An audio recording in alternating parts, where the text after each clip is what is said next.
Muchas gracias también a los organizadores por haberme invitado y por reencontrarme con compañeros acá. Lo que yo les voy a presentar es parte de mi memoria de título que presenté acá, es el aspecto más bien teórico sobre él. Básicamente porque nosotros preparamos una propuesta didáctica en torno al trabajo de Confuentes, específicamente acerca de los documentos escritos del siglo XVI, XVII y XVIII. Entonces mi idea es con esto presentarles algo para que ustedes puedan como aplicarlo a cualquier tipo de contenido. Bien, el uso y análisis de fuentes para dar cuenta del pasado es uno de los procedimientos esenciales en la labor del historiador.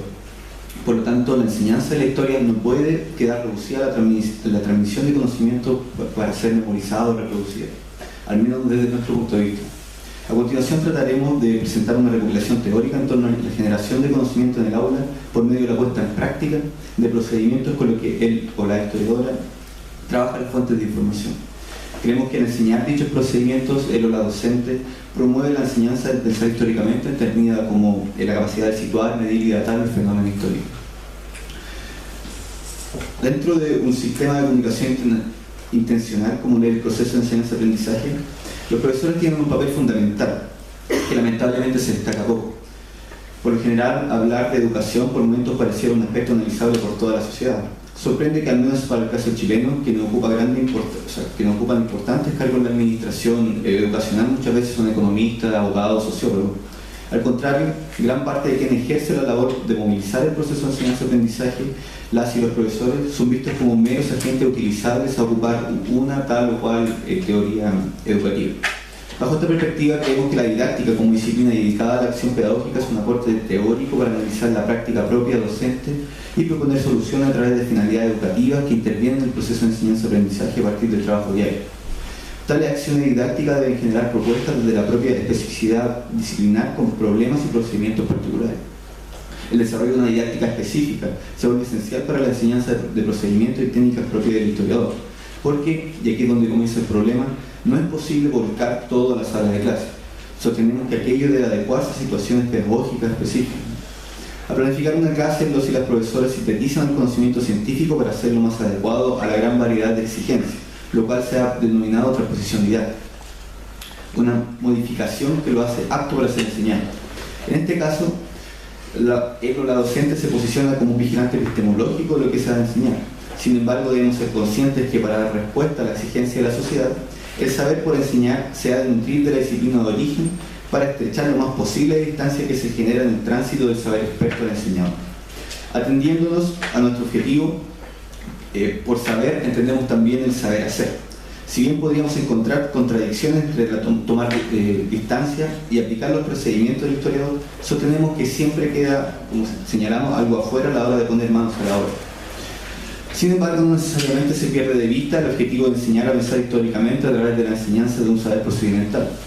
El encargado de llevar a la práctica la transposición didáctica necesita manipular el saber a partir de un trabajo externo, la selección de los elementos y su posterior adecuación, y un trabajo interno, que es decir, dentro del sistema de enseñanza. En la práctica cotidiana, para poder llevar adelante la tarea de desarrollar el pensamiento histórico por medio de procedimientos propios de la disciplina, el profesor debe abocarse a ser un guía en el trabajo del aula, un compañero cognitivo, e ir generando en otros estudiantes esta misma función del docente. Llevar adelante esta tarea para nada simple implica generar ambientes de aprendizaje que potencie la exteriorización de un proceso mental que en general se desarrolla implícitamente dentro de los talleres del historiador. Esto quiere decir que el docente debe llevar adelante actividades que pongan de manifiesto los modos de conducta que las y los estudiantes no ven en los expertos cuando generan conocimiento. De esta forma se promueve que puedan las y los estudiantes observarlos, compararlos con su propio modo de pensar y luego poco a poco ponerlos en práctica con la ayuda del maestro y los demás estudiantes, permitiendo la autocorrección a partir de la exteriorización. Y por lo tanto dando a paso un mejor manejo acerca del cómo aprender. Se trata de llevar adelante que el estudiante pueda desempeñar alternativamente el papel de productor y de crítico, lo cual los obligaría a reformular sus ideas y conocimientos sobre lo que constituye una buena pregunta, una buena predicción o un buen resumen, desarrollando una importante capacidad metacognitiva. Cuando enseñamos historia, según Trepat, nos hacemos cargo de dos tipos de conocimiento, uno declarativo y otro procedimental. los cuales no se constituyen por separado, sino que interactúan en todo momento. El declarativo se refiere a qué es algo, por tanto se caracteriza por ser estático y reiterativo. El procedimental trata de saber hacer algo, siendo dinámico transformador de conocimiento declarativo. Este último se define como un sistema de acciones ordenadas para lograr objetivos. Debemos tener en claro que la historia, por su objeto de estudio, la totalidad de los fenómenos sociales, se construye a partir de huellas. No obstante, estas huellas no son así nada más hechos históricos, van a serlo a partir de la problematización de los vestigios. Siguiendo a Trepat, el método de historiador y historiadora remite a determinados procedimientos: la identificación y el uso de fuentes para obtener información histórica, la aplicación de categorías temporales e históricas, el uso de un vocabulario específico, la identificación, proceso y aplicación de causas y consecuencias, una empatía para referir a los fenómenos del pasado, tipificación de continuidades y cambios, de similitudes y diferencias, y la comunicación finalmente de los resultados obtenidos. En la evaluación, el desarrollo de competencias por parte de los marcos institucionales ha generado un afán por poner a prueba grupos de estudiantes con otros, por medio de la confrontación de calificaciones y la homogenización de sus prácticas. Por el contrario, concordamos que el docente debe pretender suprimir la selección y la fabricación de jerarquías de excelencia, desde la evaluación. Las evaluaciones tradicionales, ligadas a la pesquisa de los errores o aciertos, son poco útiles en este caso que proponemos, ya que nos interesa mucho más el análisis de los errores que el recuento de ellos. Consideramos la evaluación como una situación de aprendizaje, como un engranaje en el funcionamiento didáctico y más generalmente la selección y orientación escolar. Por tal motivo, para el y la docente, las evaluaciones deben facilitar la labor de la toma de decisiones pedagógicas para ir ajustando sus propuestas de actividades y sus métodos y periódicamente reflexionar sobre su propia tarea. Asimismo, debiese establecer evaluaciones más ligadas al desarrollo de habilidades procedimentales, con un formato menos tradicional, con el objetivo de lograr ser un espacio en donde se reafirme el desarrollo de habilidades. Para evaluar procedimientos en historia se debe considerar dos aspectos: el conocimiento previo de los estudiantes y que el instrumento corresponda con la actividad llevada a cabo en el aula. Si hemos tratado de llevar adelante la labor de enseñar a pensar históricamente por medio de los procedimientos del historiador, su evaluación no debe despegarse de ello.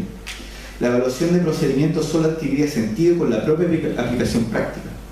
Por ello, las actividades que se realizan en el aula pueden tener este doble carácter, tanto como actividades de evaluación y también como actividades de aprendizaje.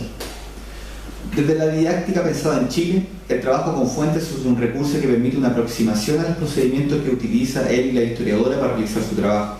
Por tal motivo, se ha considerado que el trabajo en el aula permite una hipervinculación dialógica entre los saberes científicos y los saberes escolares de la disciplina. El trabajo pedagógico con fuentes de información incorpora dos aspectos del saber experto, tanto la teoría como la acción práctica. La teoría considera que es una fuente histórica y cuál es su labor dentro de la construcción de la historia. La acción práctica supone una metodología para utilizar la documentación histórica, dentro de la cual se observa la clasificación de las fuentes, la crítica de los testimonios y la comunicación de la investigación. En suma, todo aquello que da sentido a un testimonio dentro de un problema. Al escoger qué es una fuente histórica, él o la docente debiese considerar seguir todo producto humano que haya dejado huella en el tiempo y que pueda responder como evidencia a los problemas y cuestionamientos formulados desde el presente para la comprensión del pasado.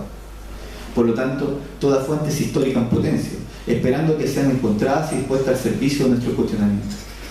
En la acción práctica, el trabajo con fuentes se encuentra dividido en dos fases. La primera de ellas hace referencia a la búsqueda y clasificación de la fuente en primaria, secundaria, directa o indirecta. Enseguida, la segunda fase se subdivide en una crítica externa, preocupada de determinar la validez y autenticidad de un vestigio o resto del pasado, y una crítica interna, orientada a destacar la confiabilidad de las informaciones que allí se emiten.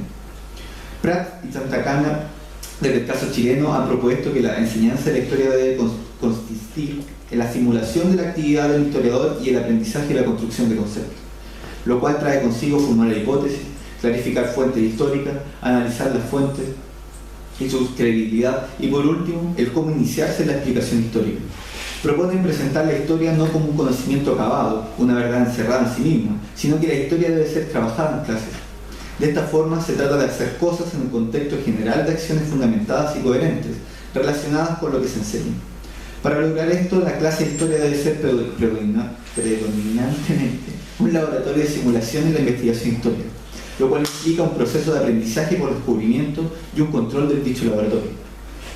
Se entiende el laboratorio como un lugar donde se llevan a cabo ciertos experimentos y desarrollan procesos metodológicos determinados que ponen a prueba diferentes hipótesis.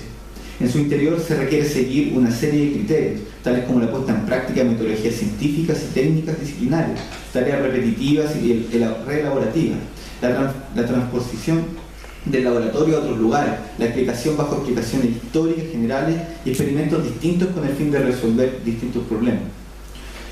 Beatriz Arelluna y Estela Ayala nos aportan desde el sistema educativo otra propuesta. Si tenemos en cuenta que la historia nos entrega una explicación y comprensión del pasado, esto implicaría trasladar la caja de herramientas del historiador a la sala de clases, revelando los secretos de sus oficios, mediados y adaptando la estrategia didáctica. El objetivo se enmarca en la formación de ciudadanos con pensamiento autónomo, capaces de interpretar y explicar el mundo que les toca vivir, haciendo conexión entre el pasado y el presente y retrospectando en horizontes posibles. Así, aproximar a nuestros estudiantes al mundo de la fuente significa trasladar el taller del historiador al aula. Al analizar lo que ocurre en la sala de clases, las autoras señalan que el uso de fuente histórica debe entenderse como un procedimiento didáctico caracterizado por la adecuación de los protocolos disciplinares a los criterios e intenciones de la propuesta de enseñanza. La fuente debe estar mediada, adecuada a los requerimientos cognitivos de un grupo determinado de estudiantes. No obstante, antes de llevar a cabo la labor en el aula, se debiesen considerar ciertos factores diagnósticos.